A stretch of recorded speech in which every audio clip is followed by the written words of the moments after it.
Hepinize merhaba arkadaşlar. YouTube kanalıma hoş geldiniz, sefalar getirdiniz. Bugün arkadaşlar Yalı Çapkını'nın 70. bölümünde neler olacak ve 69. bölümde yaşadığımız şokları konuşacağız arkadaşlar. İfaket'in seri katile dönüşmesi mesela yaşadığımız bir şok.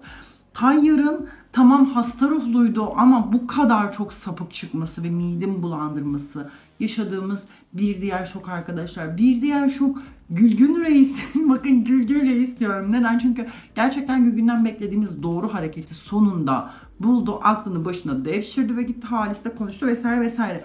Yaşadığımız şokları konuşacağız ve 70. bölümde neler olacağını birlikte konuşacağız. Masaya yatıracağız efendim. Girişi daha fazla uzatmıyorum. Başlasın videomuz.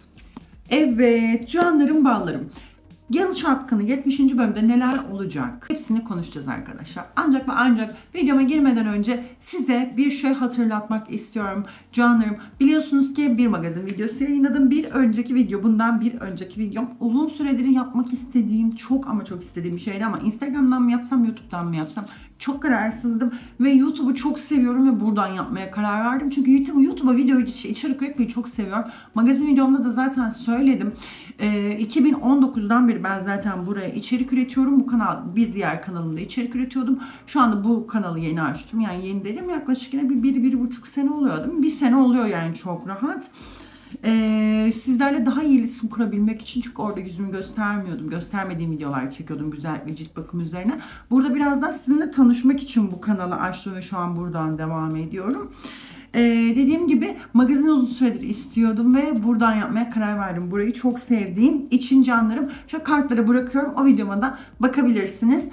Magazin konuşacağız. Onu yorumlayacağız. Ama burada amacımız ister dizi olsun, ister magazin olsun. Benim amacım sizlerle iletişim kurabilmek canlarım. Kartlara bıraktım. Ve kanalımla yeni karşılaşırsanız, eğer abone olursanız çok mutlu olurum. Abone ol kısmı yanındaki zili açarsanız da videolarımdan ilk siz haberdar olabilirsiniz. Instagram hesabımda şöyle alta bırakıyorum. Oradan da benimle dilediğiniz zaman iletişim kurabilirsiniz canlarım. Ve geçelim Yalı Çapkını arkadaşlar. Bölümün sonu bir klasik, bir önceki sezonun bitişi, yani birinci sezonun sonunda ne oldu? Ferit, Seyran, Tarık üçlüsü ve Ferit vuruldu Tarık tarafından. Bu sefer de arkadaşlar ateşli aletimiz Tarık'ın değil Ferit'in elinde, sahne aynı. Seyran yine silahın karşısında duran kişinin yanında, ama devamında ne olacak arkadaşlar? Ferit bağıracak, çağıracak. Seyran da diyecek dur yapma. Tarık da dönecek, diyecek ki hepimizin beklediği, bildiği ve tahmin ettiği üzere arkadaşlar Ferit'in hastalığını söylemeyecek zaten, çünkü Seyran saklıyor hastalığı. Tabii ki de onu söyleyecek Ferit'e yani. Burada zaten hepimizin tahmin ettiği bir şeydi. Sadece arkadaşlar benim sinirimi bozan Seyran'ın hastalığının hala Ferit'in bilmiyor oluşum. Çok pardon.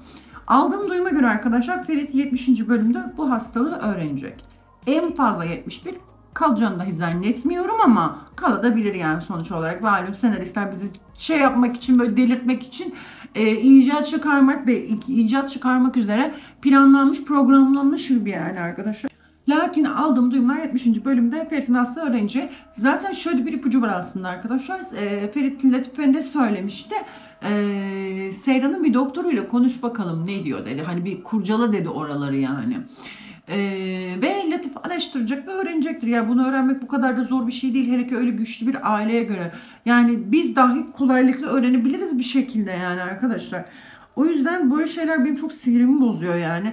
Gerçi şimdi dizilerde eskisi gibi değil, dizilerde, filmlerde seyirci çok daha gerçeğe yakın, gerçekçi şeyler izlemek istiyor. Yani böyle gerçeklik dışı şeyler izlemek istemiyor. Hala şuna da inanmıyorum. Yani o kağıtları sen Seyran eline aldın, dosyanın içine koydun, bir de o çantana koydun, diğer doktora götürdün, verdin. Sen bakmadın mı orada hasta adına?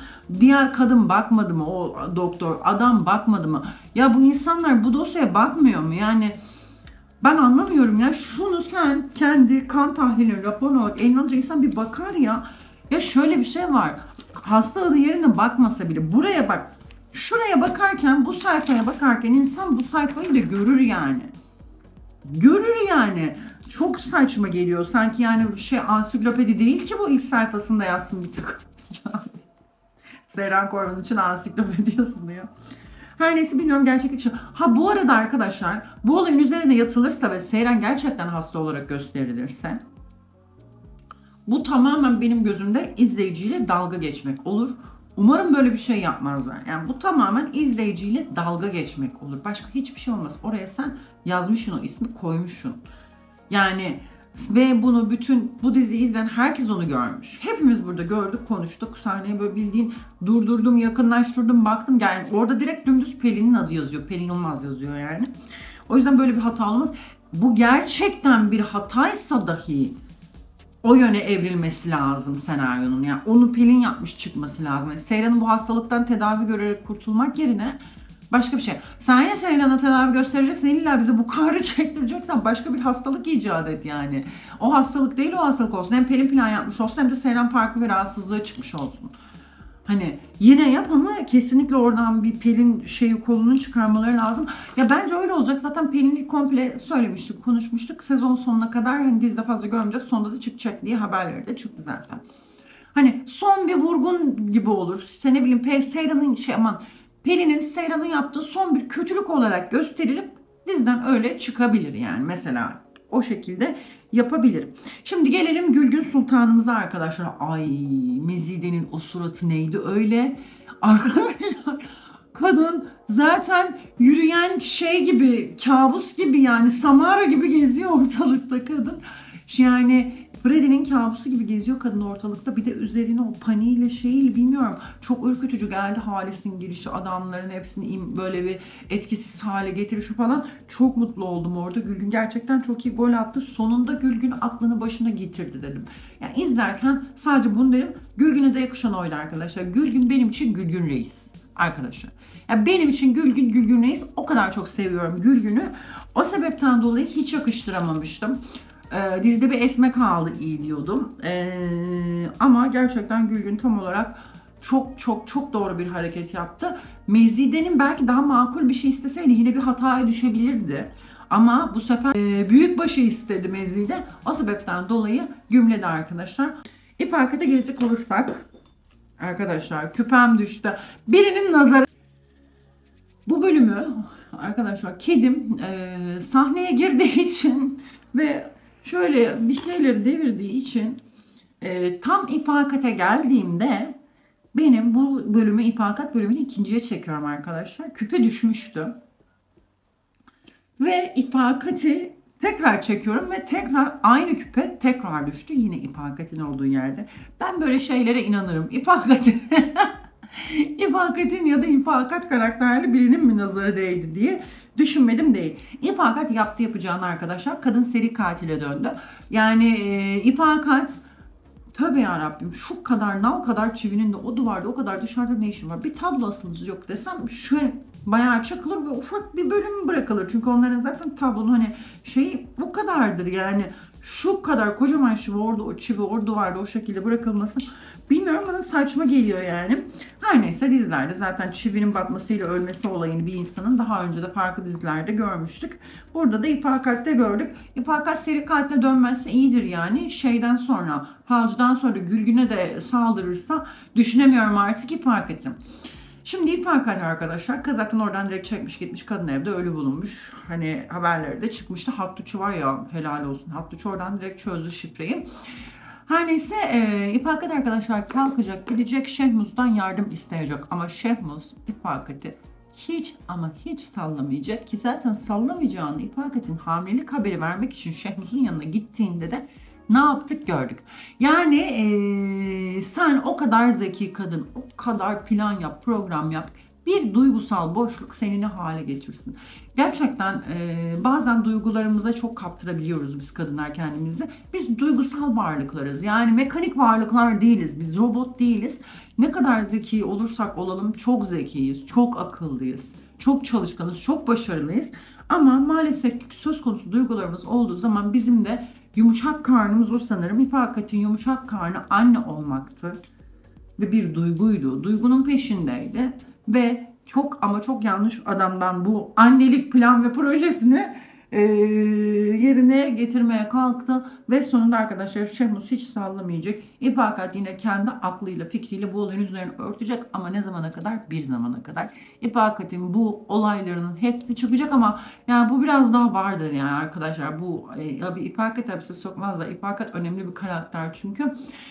Ya belki finalde, bütün finale doğru ya da öyle söyleyeyim size. Bütün bu olaylar illaki ortaya çıkacaktır. Şimdi gelelim Tayyar'a arkadaşlar. Midemi bulandırıyor, içimi kaldırıyor.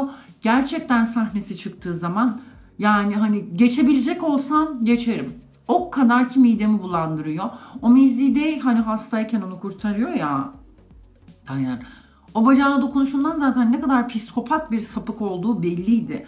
O Esme'ye bakışı, süzüşü yani oradan gerçekten arkadaşlar bir şey alıp benim de böyle patlatasım geliyor o adama. O kadar içimi kaldırıyor. Ama konuşmamız lazım. Pislik Tayyar'ı. Yani ne Tarık, ne Saffet, efendime söyleyeyim ne Akın. Yani hiçbiri benim midemi Tayyar kadar bulandırmadı. Yani Tayyar gerçekten içimi kaldırıyor. O keşke kardeşi hamile kalsın diyor. O adamla nasıl yaptı kız kardeşini? O da onun gibi pislik bir sapıkmış. Şimdi gelelim Tayyar Esme geçmişine arkadaşlar. Şimdi benim aklımda iki tane teori var. İki tane fikir var. Bana ikisi de kuvvetli geliyor açıkçası. O yüzden şimdi sırayla ikincisini de söyleyeceğim size. Birincisi arkadaşlar, Tayyar biliyorsunuz öldü gösterilmiş köyde. Ve öldü gösterildikten sonra hani ölüm haberi yayılmış. Ölüm haberi şimdi öldü gösterildiği için şimdi Esme Tayyar'ı tanımadı ya, hani şimdi Osuna acaba Tayyar'dan mı diyoruz? İlk aşkı Esme'nin Tayyar mı diyoruz? Acaba diyorum ki simasında yüzünde değişiklikler mi yapıldı? Bu sebepten mi Esme Tayyar'ı tanımadı? Tayyar Esme ilk aşk onlar. Sonra Esme ile birlikte olamadığı için Tayyar iyice kafayı tırlattı. Öldü gösterildi, yüzü değiştirildi, cartçurt. Ökkeş'in de belki de yardımlarıyla. O birinci teori arkadaşlar. Esme'nin Tayyar'ı tanımamasına ilişkin. İyice Kurtlar Vadisi'ne döndü dizi. Bir diğeri de arkadaşlar. Esme'nin bir ilk aşkı vardı. Hatta Suna ondan hamile kaldı hatta Esme. Ama Esme'nin ailesi Esme'yi Kazım'la evlendirdi. Tayyar da Esme'ye platonik aşıktı. Zaten o adamdan da kıskanıyordu. Yani Esme ne ilk aşkıyla oldu ne Tayyar'la oldu, Kazım'la mı evlendirildi acaba?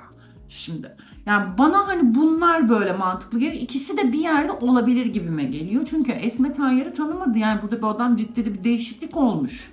Bir. İkincisi de belki de Esme'nin dediğim gibi başka bir aşkı vardı Suna hatta ondan.